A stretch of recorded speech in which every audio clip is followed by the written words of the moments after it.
Salut à tous, j'espère que vous allez très bien. Je suis très content de vous retrouver sur la chaîne pour cette vidéo dans laquelle on va parler de l'avant-match Real Madrid-Shakhtar Donetsk, troisième journée de Ligue des Champions. Un match qui annonce très compliqué pour les deux équipes. Le Real Madrid qui vient de faire un nul décevant en Liga, qui va jouer face au Shakhtar, qui est une équipe à surveiller. Il y aura pas mal de surprises dans ce match.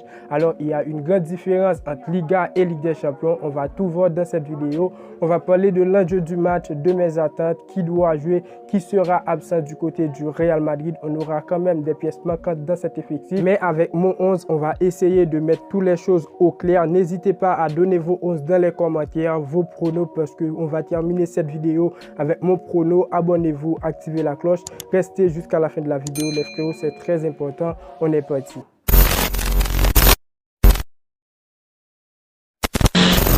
Le Real Madrid va affronter ce mercredi le Shakhtar Donetsk en Ligue des Champions. Un match où on doit voir le relancement du Real Madrid pour ce mois. Après un nul face au Osasuna avec une prestation décevante. Cette victoire en Ligue des Champions, c'est le seul moyen pour calmer les tensions. Malgré c'est difficile à oublier, le Real n'est plus leader en Liga. Mais déjà, on doit essayer de rester premier dans la poule de la Ligue des Champions. Et pour la Liga, ça viendra. Donc voilà, ce match a un seul enjeu, c'est la victoire du Real Madrid. Le Real Madrid va chercher à gagner ce match pour rester premier dans la poule, pour paraffer une troisième victoire en Ligue des Champions. Quelles sont mes attentes pour ce match? Déjà, la victoire, c'est obligatoire. On a une doute qui est planée sur le Real Madrid, sur Karim Benzema. On doit tout faire pour remporter ce match.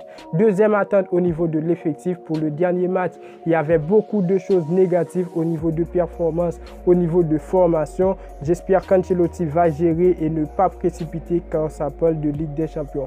Dans le dernier match, j'étais pas du tout satisfait. Et en plus, ils nous ont sorti un Mariano Diaz, les frérots, un Mariano Diaz. Mais pourquoi? Je ne sais pas pourquoi. Avec un Real Madrid qui peut tout éclater dans les dernières minutes, Mariano sur le terrain, pour moi, n'était pas une option parfaite. Pour vous dire que j'espère que les joueurs seront au niveau pour ce match, et aussi j'attends le retour de Luka Modric. Modric qui était blessé et qui a bel et bien entraîné avec le staff lors du dernier match. Son absence était remarquable. Alors on aura affaire avec une équipe qui est actuellement deuxième du groupe avec 4 points. Le Shakhtar Donetsk a bien lancé sa campagne européenne. Ils ont battu le RB Leipzig 4-1.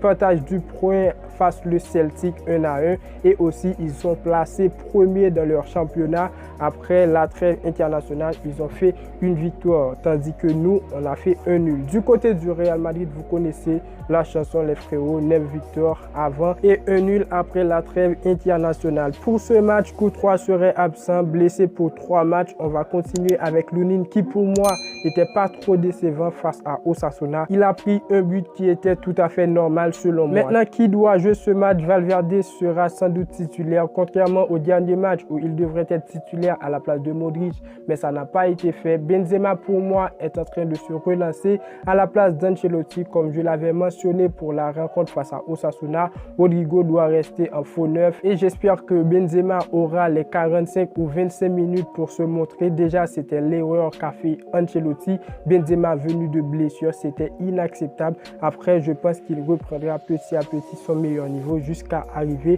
encore une fois titulaire du Real Madrid. Quel 11 doit aligner Ancelotti vu le dernier 11 qu'il a aligné avec Lunin au but, dans la charnière centrale Rudiger, Alaba, en latéral Carvajal, Mendy, au milieu de terrain on retrouve Kroos, Tchouaméni et Ceballos, dans le secteur offensif Rodrigo, Benzema et Vinicius. Quoi dire, la performance n'était pas complète et même inacceptable. Du coup, je pense qu'Ancelotti va beaucoup changer. Je vais vous donner mon 11. N'hésitez pas à me dire ce que vous pensez dans les commentaires. Dans le but, je mets Lunin avec l'absence de Thibaut Courtois. Dans la charnière centrale, je mets Alaba, Militao. En latéral, les frérots, je mets Carvajal et Mendy. Au milieu de terrain, on retrouve Modric pour son retour, Tchouaméni et Kroos. Le milieu de terrain parfait du Real Madrid. Et dans le secteur offensif, je mets Valverde, toujours Rodrigo et Vinicius. Alors les frérots, n'hésitez pas à me dire ce que vous pensez de mon 11. Alors les frérots, pour mon prono, j'espère que le Real Madrid va battre ce match 2-0, parce que tout simplement le Real Madrid peut battre ce match 2-0 sans encaisser aucun but. Alors j'espère bien que le Real Madrid va battre ce match. Déjà, je suis pour une victoire du Real Madrid. Bon, c'est normal, vous êtes sur la chaîne du Real Madrid et le Real Madrid va faire une victoire. N'hésitez pas à me dire ce que vous pensez. N'hésitez pas à donner vos pronos dans les commentaires, les frérots, ça me fera grave plaisir. N'hésitez pas à vous abonner si ce n'est pas encore fait, à activer la cloche de notification pour ne pas manquer les suites des vidéos à venir. Et surtout, le pouce bleu pour me dire que vous appréciez le travail. Et moi, je vous dis à très bientôt pour une toute nouvelle vidéo. Ciao, ciao.